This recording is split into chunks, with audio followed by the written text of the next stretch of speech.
मुंबई में इन दिनों उठापटक मची हुई है, जहां बड़े पुलिस अधिकारी का तबादला हो गया।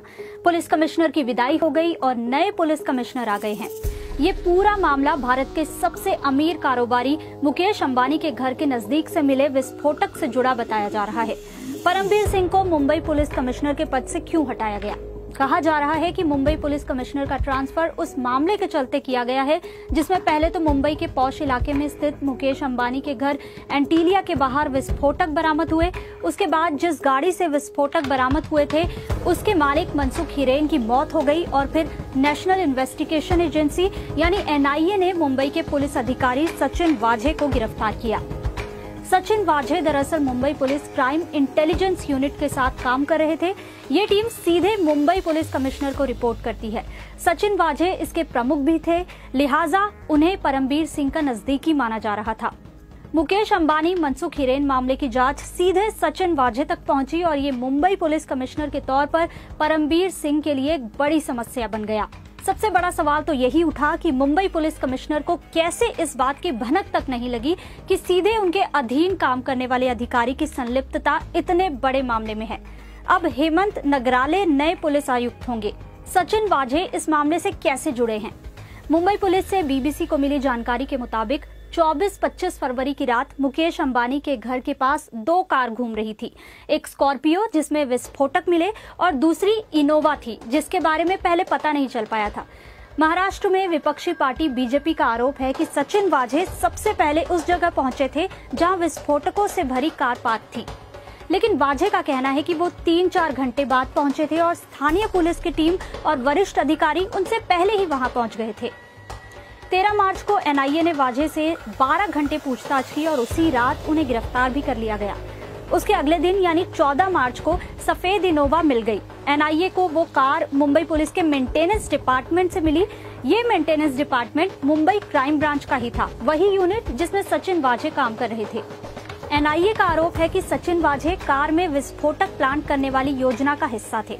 वहीं कार के मालिक मनसुख हिरेन, जिनका शव संदिग्ध परिस्थितियों में मिला, उनका मौत से पहले कहना था कि उनकी कार चोरी हो गई थी, लेकिन मनसुख की पत्नी विमला का कहना है कि वाझे उनके पति को जानते थे और नवंबर 2020 से लेकर फरवरी 2021 तक वाझे ने उनकी स्कॉर्पियो इस्तेमाल भी की थी। विमला का कहना है कि मनसुख पिछले कुछ दिनों से वाझे के साथ घर लौट रहे थे। उनका ये भी दावा है कि हो सकता है कि वाझे ने ही मनसुख की हत्या की हो। विपक्षी नेता देवेंद्र फडणवीस का भी दावा है कि सचिन वाझे और मनसुख ने 2 बार फोन पर बात की थी और उनके पास उसकी कॉल रिकॉर्डिंग भी है। लेकिन सचिन वाझे ने मीडिया से बातचीत में इन सभी दावों और इन सभी आरोपों से इनकार किया है। उन्होंने कहा है कि वो मनसुख की मौत के बारे में कुछ भी नहीं जानते और वो विस्फोटकों वाली कार की बरामदगी वाली जगह पर सबसे पहले भी नहीं पहुंचे थे। वाझे ने अपना पक्ष रखते हुए कहा था कि मुझे मनसुख हिरेन की मौत की कोई जानकारी नहीं थी। अब सचिन वाझे है कौन? सचिन वाझे का विवादों से पुराना नाता रहा है। ये जानना भी दिलचस्प है कि सचिन वाझे मुंबई पुलिस में 16 साल तक निलंबित रहे थे।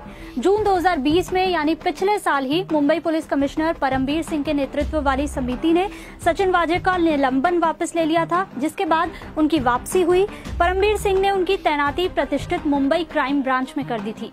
सचिन वाझे एनकाउंटर स्पेशलिस्ट के तौर पर मशहूर रहे हैं। कहा जाता है कि उन्होंने अब तक 60 से ज्यादा एनकाउंटर किए हैं।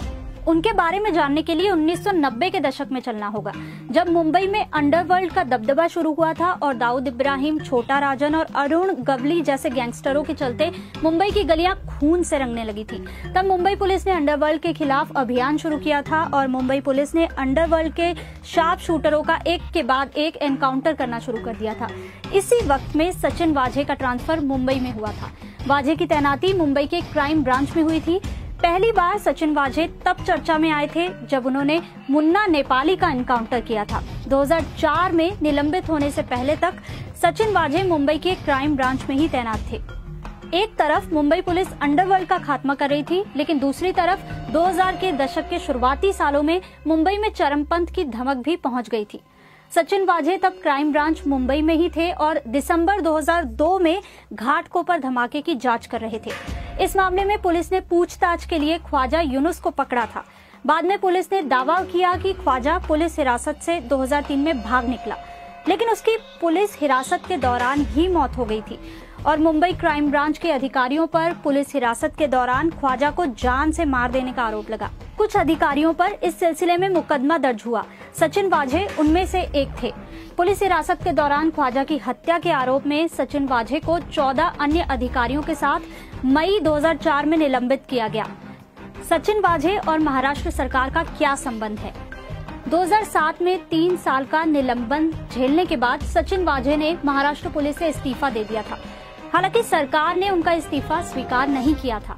इस्तीफा देने के 1 साल बाद सचिन वाझे 2008 में बाला साहेब ठाकरे की उपस्थिति में शिवसेना में शामिल हो गए थे। शिवसेना से जुड़ने के बाद भी सचिन वाझे राजनीति में बहुत सक्रिय नहीं हुए। हालांकि वे शिवसेना के प्रवक्ता के तौर पर कुछ चैनलों में जरूर दिखाई दिए।